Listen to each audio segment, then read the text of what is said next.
What's going on, guys? Welcome back to another case study covering euro dollar today. Took longs in New York. I do want to make a study on this because there was a couple of you guys that were confused slash weren't confident in pulling trigger on the entries, so that's fine. I want to cover it and explain my thought process through everything. So quickly to start off on the 4-hour time frame here, we have grabbed liquidity from the past, left-hand side over here. Structurally speaking, you can see that sellers have been selling this whole area over here, right? And now they have now just been taken out, right? We wicked right below it. Now, hopping into we'll go into the 15, you can see things more clearly, but so we grab the liquidity from that low, price goes long, taking out this internal point here, which causes retail to think, okay, we've taken out a high to the left-hand side. Maybe we can see buys right from the lows, just like this. They failed to realize this is just going to be a trap. We want to wait for this low to get taken out, okay? So let's go into the 5-minute. Cool. So London, big sell-off after taking out this internal point over here. Look at this build-up Asia provided us on the way up to taking out the high. And we get a big sell-off. Look how price respects the low, okay? Goes long, prints a high. And then we come down, taking out the previous low. So kind of building some structure here for retail. Then we get, look how we respect the low still, okay? Engineering more liquidity at the lows below here. We go long, taking out this internal high, giving retail a reason to, again, buy, but this is, again, going to be a trap. We don't want to be looking for entries here. And running, bumping our heads right into a liquidity block, right? So price runs this structural point here, trapping sellers, tapping into a liquidity block, and then selling off, taking out the engineered liquidity at the lows. Okay, cool. So now that all the liquidity, think about it, all of the liquidity is now taking out at the low side, right? All the buyers. You have the high from the left. If I can see it on the 5, no, we can't. We have the low from the left. Okay, ran. We also have current price action telling us that we've now taken out buyers on the lower time frames here, right? Anybody looking to sell here, taken out. So now we have a liquidity block provided for us.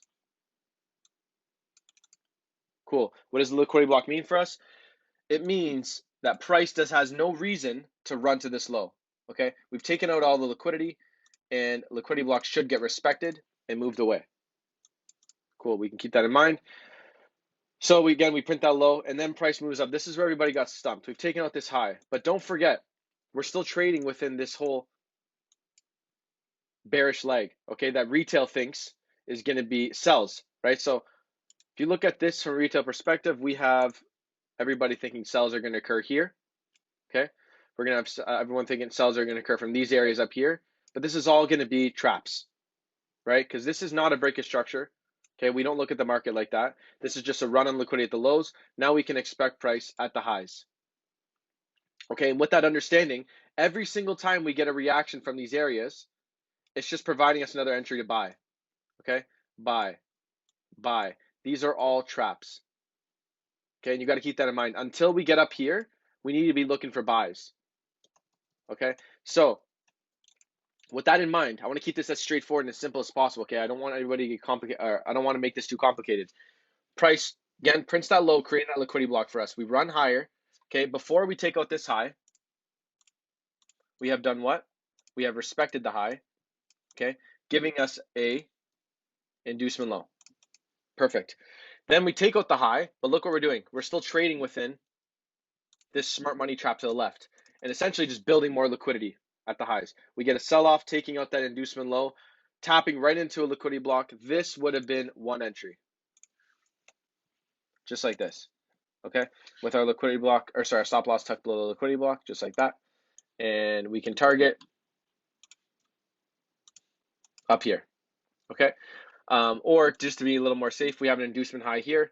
Look at the difference between this inducement high and the structural point. It's only 2.4 pips. So why not just take partials at this inducement high, right? It's 2.4 pips. Doesn't affect too much, okay? This versus this. So we can just partial there, no problem. That would have been one entry.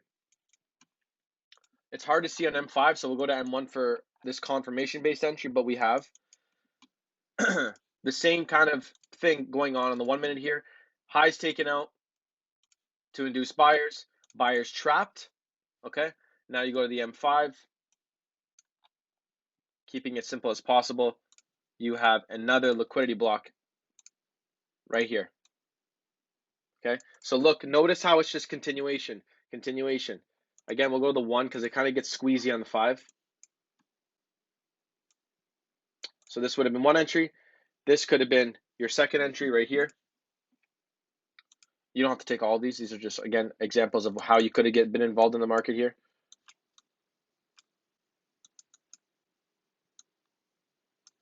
Boom. And then look what we do. Price is respecting this high to the left-hand side. Look, once we stab into it, false sell-off. Second time we stab into it, false sell-off. And look what we have at the low. Inducement low at the extreme over here. So if you missed the first entry or the second entry, there is a third entry opportunity right here. Just like this.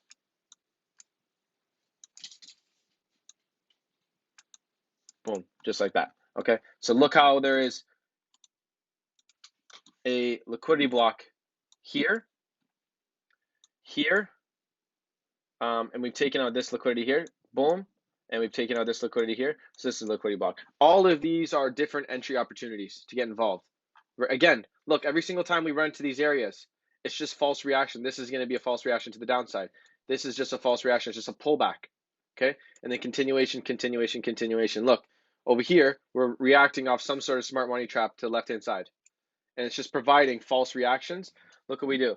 Take the high, take the low, and liquidity block. Same thing over and over. Okay? I want to make this one short and sweet. I don't want to overcomplicate anything. So again, look how to start off, to provide us a direction, to provide us that bias, we take out the internal point here. Okay? Buyers are going to be getting trapped at the low here. After we take them out, we now have direction, meaning we want price to move from here up to here. Okay, and we play that lower time frame price action within here. Okay, keep it as simple as possible. So hope you guys enjoyed. If you're still a little confused, not even confused, if you have any more questions, feel free to privately message me, and I'll try my best to help you out. All right, so I hope you guys enjoyed, and I will see you on the next one.